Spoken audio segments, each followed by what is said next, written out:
अस्सलाम वालेकुम, मैं हूँ किरण और आप देख रहे हैं मेरा YouTube channel cook with Kiran Ali. So friends, आज मैं आपसे एक बहुत ही ज़बरदस्त रेसिपी शेयर कर रही हूँ फ़िश की।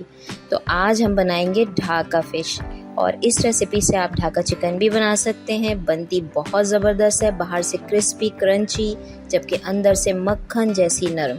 तो आइए किस बात का वेट कर रहे हैं, स्टार्ट करते हैं रेसिपी।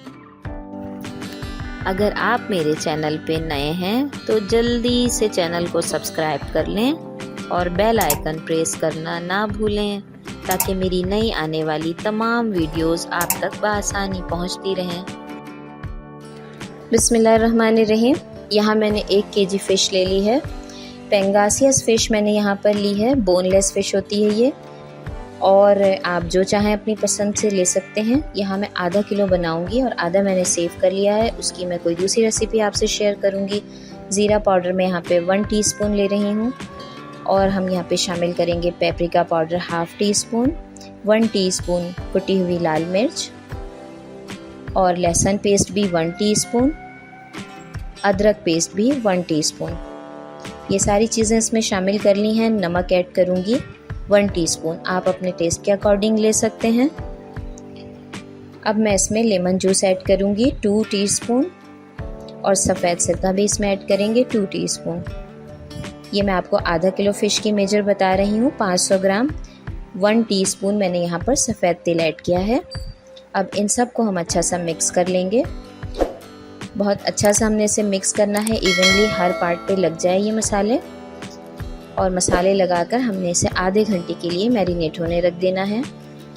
उसके बाद हम इसमें अदर चीज़ें शामिल करते हैं। आधे घंटे के बाद 1 अंडा मैंने ले लिया था, इसे फेंट के डाला है। कॉर्नफ्लोर 4 टेबल स्पून लिया है और मैदा भी मैं यहाँ पर 4 टेबल स्पून ही ऐड करूँगी। ये दोनों चीज़ें इसलिए शामिल की हैं क्योंकि हम इसे ऊपर से बहुत ही क्रंची और क्रिस्पी बना रहे हैं। 1 टीस्पून यहाँ पे राई पाउडर लिया है। यहाँ मैंने पीली सरसों ली है, आप ये ब्लैक भी ले सकते हैं और आप सरसों का पेस्ट भी यूज़ कर सकते हैं। इन सबको हम दोबारा अगेन मिक्स करेंगे सही से।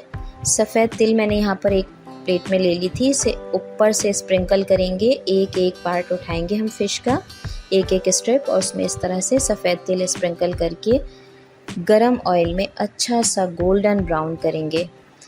फ्लेम आपने मीडियम रखनी है ताकि ऊपर से ये क्रिस्पी और क्रंची बन जाए और अंदर से मक्खन जैसा मुलायम बन के उतरे। इसे दोनों तरफ से हमने बहुत अच्छा सा गोल्डन ब्राउन करना है। तकरीबन आपको इसमें 5 से 7 मिनट लगेंगे। आपने फ्लेम मीडियम रखनी है। और ये देखिए गोल्डन टुकड़े हमारे बन के फ़िश फ्राई होकर आ गई है। बिल्कुल कितनी ज़बरदस्त ये गोल्डन फ़िश फ्राई हुई है ना, और दिखने में भी कितनी खूबसूरत लग रही है। तो आप इसी रेसिपी से ढाका चिकन भी बना सकते हैं। ये देखें, मैं आपको इसे तोड़कर दिखा रही हूँ, ये अंदर से कितनी सॉफ्ट और मज़ेदार। तो ये रेसिपी कैसी लगी? रेसिपी अच्छी लगी हो तो लाइक शेयर एंड सब्सक्राइब। अल्लाह हाफिज़।